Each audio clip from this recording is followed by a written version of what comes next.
morning, everybody. Thanks for coming. Tim Taylor with TaylorWorks. We are an IT managed services firm here in Central Florida. We're the guys at the tip of the spear. We're the guys that are actually protecting your machines out there. Sorry, I can't stand still, guys. I have to move around. But I want to introduce my team real quick. They helped put this together. So if you're with TaylorWorks, stand up. Jonathan Persichetti, our sales manager. Jared Christ. My son's name is Jared, too. I'm sorry. Jared Christ and Melordes Pagano, and our new general manager, Alan Sableski. So thanks, guys. And some of you are clients of ours, and actually you haven't met some of my staff because they don't come onto your site. But I just want to introduce everybody. And Melordes put a huge effort into making this day happen. So we want to thank her and Ken's team as well. Like I said, I'm Tim Taylor with TaylorWorks. Let me just tell you some serious facts about what's going on out there. 9 out of 10 computer networks have potentially serious IT problems that are undetected today. 9 out of 10 have problems right now, and they don't know it. The average time it takes for a vulnerability to show up on your network is something like 250 days. That means you've been infected for 250 days before it's found out. That's the average if you don't have the right security on your network. Okay? Is your company at risk? You know, here's the definition of a cyber threat. I won't read the second one, but the possibility of malicious attempt to damage or disrupt a computer network system, okay? Or basically any type of activity that gets into your network and steals your information. And here's where you can be vulnerable. You all heard of phishing, zero-day attacks, and malware. Phishing is when someone sends you an email and it says it's from such and such bank, or it's from Federal Express or UPS. We got a package for you, and we need you to log on through this link that we're giving you, and we need you to give us a bunch of personal information. And you'd be very surprised how many people actually do that. They sit there and they fill out all the information. That's called a phishing attack. They're trying to get your credit card information or just anything about you. People will put their social security numbers in there. There's some more seats. Feel free to come on in. They'll put their social security numbers in there. It's amazing how much that happens. If you don't have good virus protection and good spam filtering on your network, you're going to get a lot of these types of emails.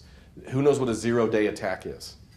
Okay? A zero-day attack is there's a vulnerability in some software that you're running, and the antivirus companies don't know anything about their vulnerability, and you're the first person that got hit. That happens. Okay? Zero-day attack means it just happened and they haven't written a patch for it yet. So those things are quite common, actually. And there's something like 15,000 new variants of viruses that come out every single day. So the security companies are working overtime to try to keep up with it, but they're always just one step ahead. So but you'd be amazed at the number of people that don't have good antivirus on their networks. And just malware and viruses in general. The weakest links. Who thinks about mobile devices in their company being a weak link? How many people let individuals use their own personal cell phones to connect to their office Wi-Fi? How many people do? Everybody does that, okay? They turn it on. One of our clients the other day, I remoted in on a weekend. They were having some issues. I remoted in. I looked at their Wi-Fi, and they had about 18 or 20 people connected to their Wi-Fi. These are internal employees, and I could see that they were almost all cell phones. Android phone, Bob's iPhone, da-da-da-da-da. They connect their personal phone or their personal tablet or their personal laptop to the network of the company. Okay, that's a huge mistake when you do that because they don't know what's happened on that person's laptop or even their telephone. Now they're bringing it in and say, well, here's the corporate Wi-Fi password, but they're connected to it from a personal device, and you don't know where that personal device has been. That's a huge risk. You should not let people do that. And we see inadequate defenses out there. And the other big one I wanted to mention is social media. A lot of people let their employees get on social media during the day in the office. Now, all of that information can be stopped at your firewall. It's not that hard to do it. Well, but we have a Facebook site for the company, all right? Who updates that? This person right here. That's the only person that should be able to get on Facebook in your company, and maybe the owner, okay? That's it. You don't let everybody get on Facebook or all these social media sites inside your corporate network. They don't have to do that. That's their personal Facebook page. It's their personal whatever, okay? And a huge number of attacks come through those kind of sites.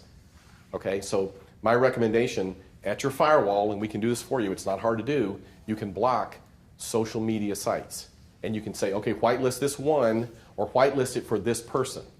Okay, this person is the one who updates our company Facebook page. They're the only one that should be able to get on Facebook inside your corporate network.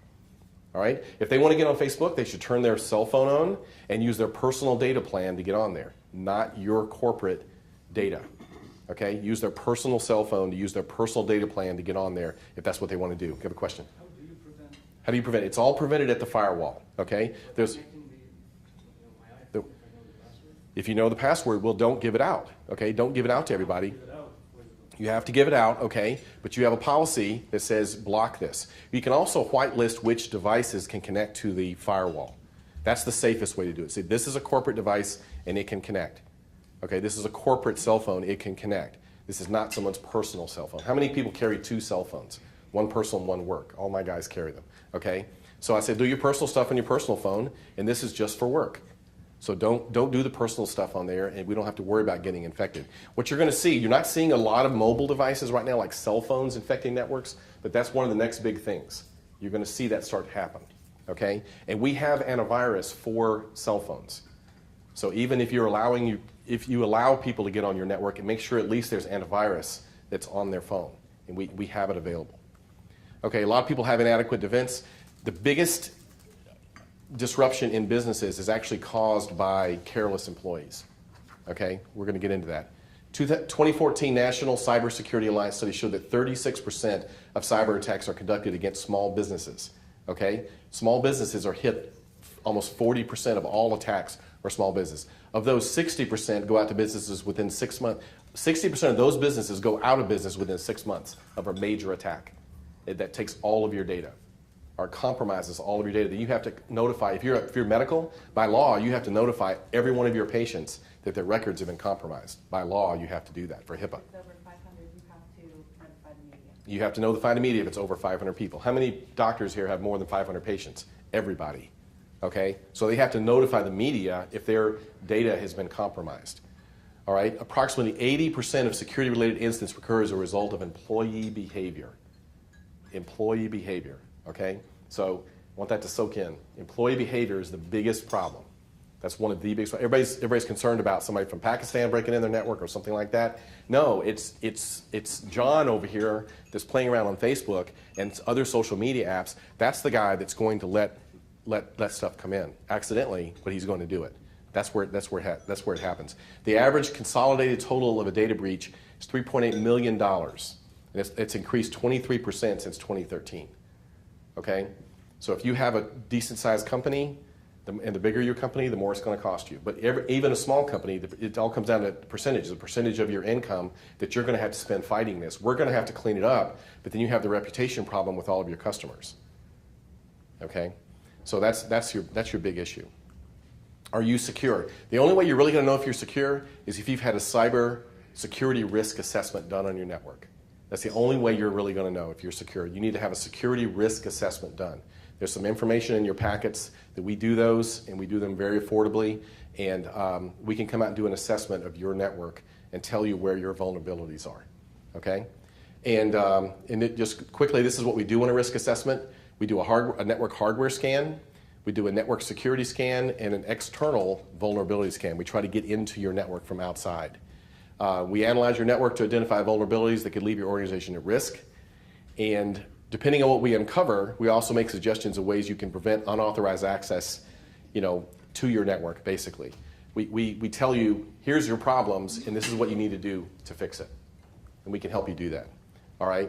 These are the types of things we uncover. We uncover hardware issues. There's an enormous amount of networks we run into that there's old computers still connected. If you bring up what's called Active Directory, which is a list of all users on all devices, they still have 20 computers in there that they disabled 5 years ago. They're still listed in Active Directory.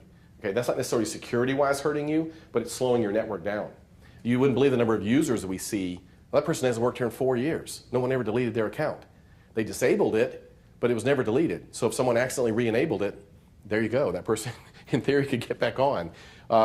We also look for patches, missing patches in your software, weak passwords. Who has a password security policy where they force password changes every 90 days? Who has that? All right, I know only a few hands are going up. Everybody should have that. You should require complicated passwords, and they should be forced to be changed every 90 days. Now, we work with a lot of medical clients, so we actually did a HIPAA analysis of our own company. Even though we're not a medical facility, we wanted to pass all the HIPAA requirements that our medical clients have to pass. So our passwords have to be complicated, and they have to change every 90 days. Okay, and that's a very simple change to make on your network. It's a lot of fun, isn't it? Isn't it, Vivian? It's a lot of fun, okay? I can see she's going, oh my God, change passwords every 90 days. I've seen people keep the same password for 5 or 6 years. Is that safe? And they use the same one to get in their bank. Is that safe? No, it's not. No, you have to remember a lot of passwords. There's some nice little password apps you can put on your phone that store all your passwords. You can store them other places if you have trouble remembering them. But if you don't have password changes automatically that force password changes on your network, that's a big security risk right there. Okay? You wouldn't believe the number of systems we see out there that don't have antivirus on them or anti-spyware. We take over a network, they have 3 or 4 machines in the office, don't have any antivirus on them at all. Yeah, Rick, go ahead. The password apps. Yes. Are they that? You need to get a reputable one. Okay, get one that, you read some good reviews on it. Maybe someone is, we actually started working on one. We're going to come out with one soon, and you can put it in there. The good ones actually also back up online, because if you lose your phone, then you lose all the passwords that were in there. Okay. The best thing is actually, if you have like a free account, like a Yahoo account or something like that, send yourself an email with passwords in there, but don't say, here's my password for my bank. Okay.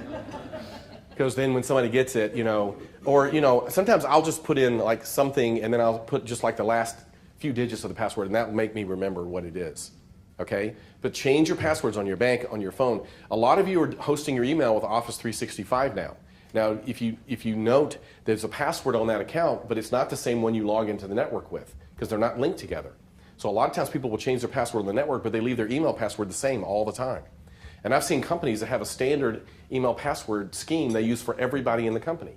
Do you want everybody on your hall to log into your email? Because all they have to know is your password, and they can log right into your email online and see everything you're sending back and forth. Okay? I don't think you want to do that.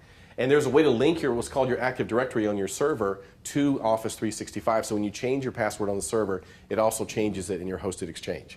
So we can do that as well. Okay? One of the other things, yes, sir. What is your opinion of the thumbprints, like what Apple? Yeah, I think it's good. I mean, it's an extra level. It's a two-factor. The question was, what's my opinion of a thumbprint reader for a laptop or whatever? The people that I know that have the most secure networks, they require two-factor authentication. Either they have to have a card to get in or a thumbprint. I'm just a little curious about how accurate those thumbprint readers are, but I know a company that's extremely PCI secure and compliant, and they use thumbprint readers for everybody logging in. So It doesn't change every 90 days. no, it doesn't change, but you should change your password in addition to the thumbprint. But it just proves that you're the one logging in at that moment. And they actually have face scanners too, that they can actually scan your face when you sit down and when you log in to see if it's actually you logging in. But when you have a camera on your computer, we talked about this last night, somebody can remotely turn it on, so you might want to watch what you're wearing all the time. Yes, sir. Would something like a token device be more secure? Yeah, tokens, I think tokens are really good, but tokens can be stolen if someone figures out your password and they get a hold of your token. But that's unlikely. It's unlikely that would happen. Any type of two-factor authentication is better than not having two-factor authentication. If you have to pass PCI compliance, then two-factor authentication is going to be the standard really soon. You're going to have to do two-factor, which means you're going to have a name badge or something plus your password to get in. You can't just be one thing. It's got to be two things. And it's a hassle, but unfortunately you have to do it. We also look for configuration. Yes, sir. One point, Tim, just so I don't forget it. So with biometric identification, like thumbprints or anything like that, the question is going to be, well, corporation storing it, company storing it for your employees, how are you going to store it, right? Because if that information gets out and is hacked and there's a data breach, that's going to trigger some of the state data breach laws that we're going to talk about. Yeah. But I just wanted to mention that before I forgot. Yeah, absolutely. Because I was going to talk about the legal ramifications of this. I'm talking about the actual technical ones. But yeah, I mean, it's like, where is that information being stored? Now your thumbprint's being stored in a corporate database, and it's extremely important that gets protected. But biometric identification is one of the next big things. You're going to see with the Apple Watch, that's going to be used in a lot of places. They're going to do a watch scan in front of it as you're logging on, something like that. Okay, we also look for security risks. These are things that we do on a cyber assessment. Okay, we look at old user accounts that are still enabled. We took over a network up in Daytona Beach, and they had, how many was it, Alan? They had 100 and something accounts, or people that don't work there anymore. They had 450 accounts that were no longer active. They had 450 accounts on their server that were no longer active. 450, okay? And they have 250 active employees right now, but there were 450 people that used to work there that still had accounts on the server. So their former IT guy wasn't doing a great job. That's why they brought us in. Okay, we also look at accessibility. How do people get into your network, and how are things shared? You know, it's very easy to accidentally give someone access to a secure area on your network that no one's supposed to have access to. And normally you'll have areas that have payroll or information just for the owner of the company. You don't want anybody to have access to that. But all it takes is someone to accidentally be joined to the wrong group, and suddenly they have access. Whether they know it or not, they actually have that access. But through our scan of your network, we actually identify who's in what groups and who has access to what. So after our cybersecurity risk assessment, this is what you get. You get a detailed executive summary that we go over your risk. And I assure you, every time we run it on most people's networks, at the very beginning, this is the number they come out with. This is their security risk. It's like 97% in the red immediately, almost every network we run it on. And we find some big holes, and they're things that aren't hard to fix, but they're there. And after we do the executive summary, we go over the findings in detail, and we recommend remediations, and we answer any questions that you have. So the question is, people go, can I afford to do a cybersecurity risk assessment? Here's the answer to that question. Can you afford not to do it? That's really the question there. Okay? They're not expensive. We do them for people all the time, and you need to know where your network is at. And all cybersecurity starts with an assessment. That's where it starts. Where am I at today, and what do I need to do to get compliant? Okay? Thanks. All right, I'm going to turn it over to Kazar here. Kazar is with Mandel.